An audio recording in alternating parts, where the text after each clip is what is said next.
ایک دفعہ کا ذکر ہے کہ کسی جنگل میں دو طاقتور بیل رہتے تھے۔ وہ آپس میں گہرے دوست تھے۔ جنگل کی تازہ ہوا اور ہری بھری گھاس کھا کے ان میں طاقت بھی تھی اور وہ ہمیشہ اکٹھے خوب مزے کرتے تھے۔ اسی جنگل میں ایک شیر بھی رہتا تھا۔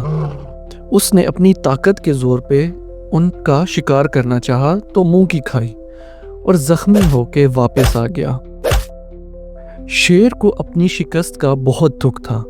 ایک دفعہ اس کے پاس ایک چلاک لومڑی آئی اور دریافت کرنے پہ شیر نے بتایا کہ کیسے دو بیلوں نے اسے مارا پیٹا۔ لومڑی ویسے ہی چلاک مشہور تھی۔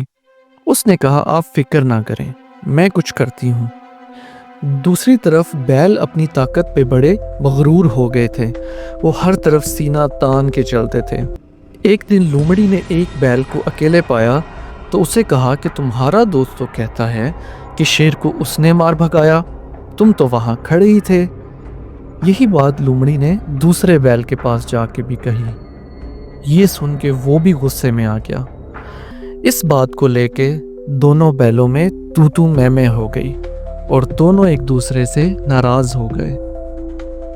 پھر لومڑی کے کہنے پہ شیر نے ایک دن اچانک ایک بیل پہ حملہ کر دیا اور وہ اسے کھا گیا، اور پھر کچھ ہی دن بعد اس نے دوسرے بیل پہ بھی حملہ کیا اور اس کو بھی کھا گیا۔ اس طرح دونوں بیلوں کی نا اتفاقی کی وجہ سے دشمن طاقتور بن گیا اور وہ دونوں جان سے ہاتھ دھو بیٹھے۔ تو اس کہانی کا نتیجہ یہ ہے کہ اتفاق میں ہی برکت ہے۔